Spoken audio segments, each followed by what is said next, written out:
Assalamualaikum warahmatullahi wabarakatuh. Bismillahirrahmanirrahim. Salatu wassalamu ala sayyidina Muhammad Rasulullah wa ala alihi wa mawalah. Belakangan ini ada serangkaian tragedi kemanusiaan sehubungan dengan salah satu ormas di Indonesia, FPI. Juga rangkaian-rangkaian teror di Sigi, saudara kita.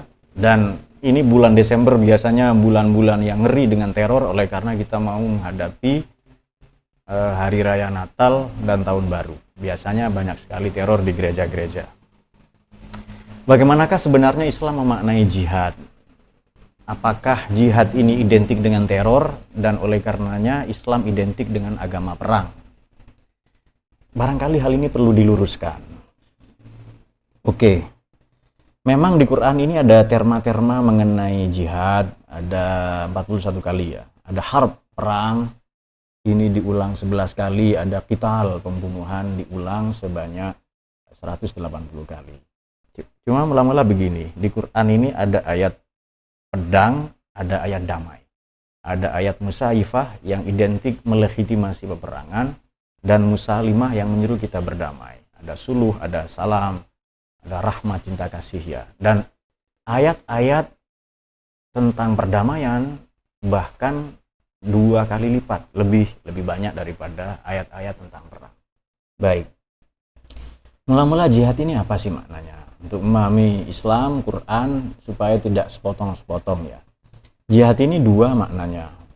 Tokoh dan masyakoh. Itu di kamus Quran. Teman-teman bisa membaca di kamus Maqayisul Lughah, Mufradat Al-Fadhil Quran, Basairu Dzawit Tamyiz, Fihris fi juzuri kalimatil Quran, Fununul Afnan dan lain-lainnya. Maknanya adalah daya. Jadi tokoh ini energisitas, kapasitas, kemampuan, kapabilitas, daya yang kita miliki, apakah daya juang, daya pikir, semangat, daya fisik, daya kalbu, rohani, kita curahkan sekuat mungkin, semaksimal mungkin dengan segenap penuh totalitas waktu yang kita miliki, jabatan, harta benda apa saja itu untuk sampai ke tujuan. Oleh karenanya makna jihad yang lain itu adalah masyaqqah, sesuatu yang berat, yang sukar. Jadi tidak harus perang. Nah, ini patut digarisbawahi. Oke.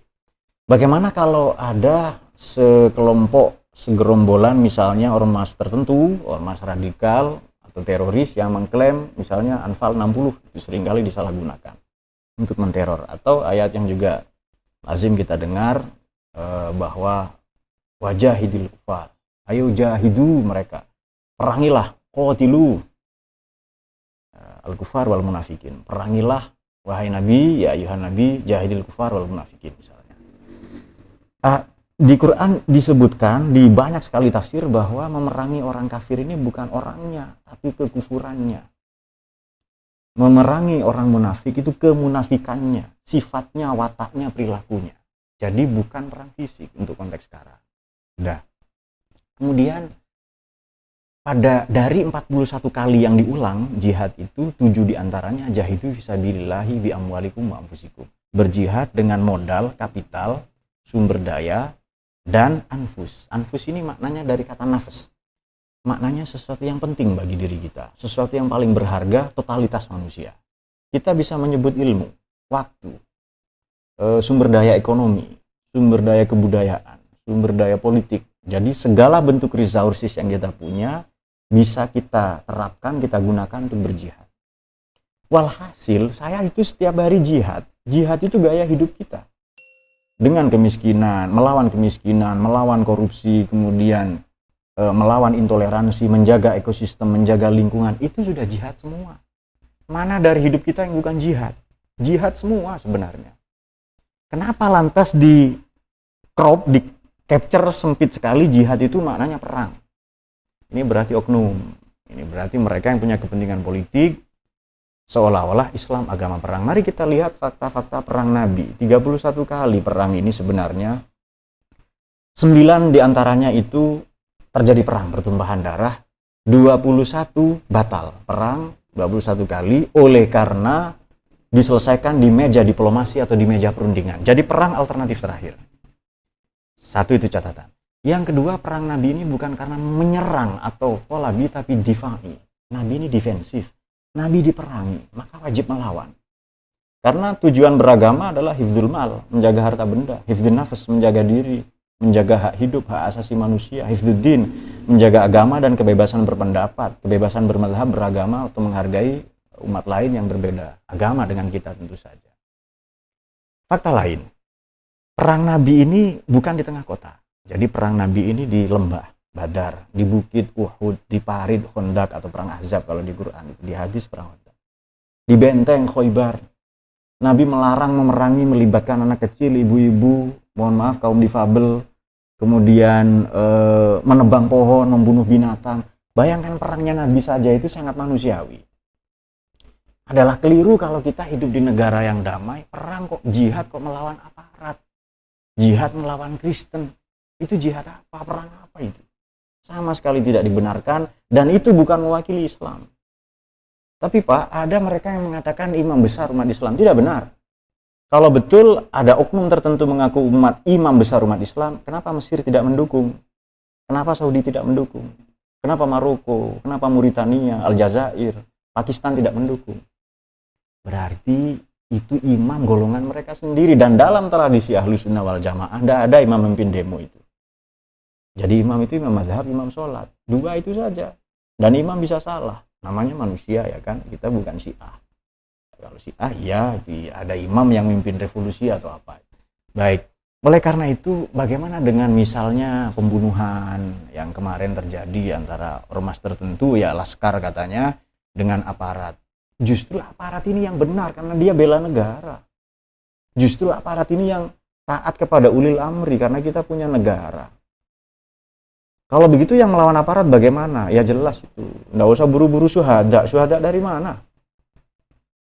Nah, disinilah banyak sekali narasi-narasi negatif, menyesatkan, hipokrit, untuk memutarbalikkan fakta, dan ini berbahaya sekali. Jadi ada ancaman begini di Quran ya. Juga ada oknum Ustadz, Hasan Haikal, mengaku ketemu Nabi, 6 orang itu syuhada. Aduh. Kok gampang sekali ya mencatut membawa-bawa nama Nabi itu buhtanan azim. Itu buhtanan azimah, kebohongan besar. Dan ancaman dari Nabi, barang siapa berbohong atas namaku falyatabawa maq'adahu minan nar. Dia sudah pesan tiket eksekutif ke neraka itu. Itu berbahaya sekali. Makanya mari kita ngaji, belajar lagi, memahami Quran dengan baik, belajar ulumul Quran, tafsir, kemudian ulumul hadis, mustalahul hadis. Dan pelajarilah ilmu-ilmu disiplin-disiplin penunjang untuk memahami Quran. Memang tahun-tahun kemarin, ya sebut saja di MUI, ini ada oknum-oknum yang pengasong khilafah. Sales-salesnya khilafah. Bahkan mungkin di beberapa instansi. Ya, ini berbahaya sekali. Jadi jihad sekarang itu jihad melawan korupsi. Pemberdayaan masyarakat, ekonomi, itu jihad kita itu. Jihad intelektual. Kemudian jihad untuk melawan intoleransi. Intoleransi ini kita lawan. Katanya kita demokrasi Pak, kita harus toleran. Iya kita toleran, tapi wajib intoleran kepada golongan-golongan yang intoleran. Mereka lah justru yang mencoreng-moreng nama Islam, nama agama, kemanusiaan.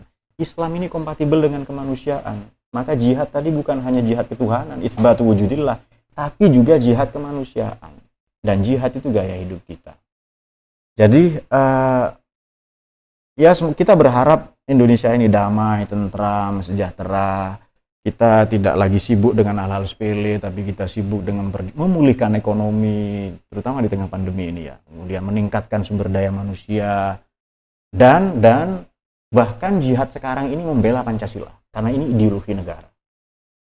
Nggak usah ribut-ribut, kita ini belum jadi negara Islam, belum ditegakkan syariat Islam. Saya dari kecil Islam. Dan kita tidak dihalangi sholat, zakat, puasa, haji itu. Mondok, tidak ada yang menghalangi kita. Mana yang tidak syar'i, mana yang tidak islami dari kehidupan kita. Kecuali narasi-narasi negatif. Dan ini post-truth. Kesalahan yang diulang-ulang nanti menjadi kebenaran. Ini propaganda oknum yang tidak bertanggung jawab. Ada yang membiayai mereka semua. Ada yang menyuplai sumber daya kepada mereka untuk bikin keributan. Dan ini patut kita waspadai. Terutama di bulan Desember ini. Semoga Indonesia ini damai, kita tidak sibuk dengan ini, dengan yang receh, yang remeh-temeh ini. Yang punya problem masalah hukum hadapi saja. Indonesia negara hukum. Tapi dia Pak keturunan Nabi bisa salah. Kita hormati orangnya, tapi kita tolak perilakunya yang menyesatkan, misalnya, yang menyulut provokasi, yang menyulut tindakan intoleransi, disharmoni, dan memecah belah persatuan kebinekaan kita. Itu jihad kita melawan mereka. Namun demikian, serumit, sekacau, sepelik, segenting apapun situasi kita tetap jangan berhenti mencintai Indonesia. Sama dengan begini loh ya, aparat itu menembak begal. Apa harus izin dulu ke Komnas HAM? Misalnya, apa harus izin dulu kepada bentuk tim pencari fakta? Begal kok dia. Dia meresahkan kita. Apa polisi izin dulu ke kita? Mereka itu diskresi dalam ilmu kepolisian, itu diskresi namanya. Tindakan yang memang dibutuhkan di situasi yang terdesak. Apapun itu, jangan berhenti mencintai Indonesia. Indonesia ini rumah kita, siapapun yang mau merusak, itu lawan. Kita lawan, dan itu jihad kita sebenarnya. Semoga ini menjawab persoalan yang belakangan ini terjadi, dan banyak sekali hoax yang beredar mengenai mengenai pembunuhan kemarin yang dianggap, kemudian hoax mengenai terorisme di Sigi, penembakan oknum laskar atau ormas tertentu, dan mereka bukan jihad, aparat kita lah yang berjihad. Assalamualaikum warahmatullahi wabarakatuh.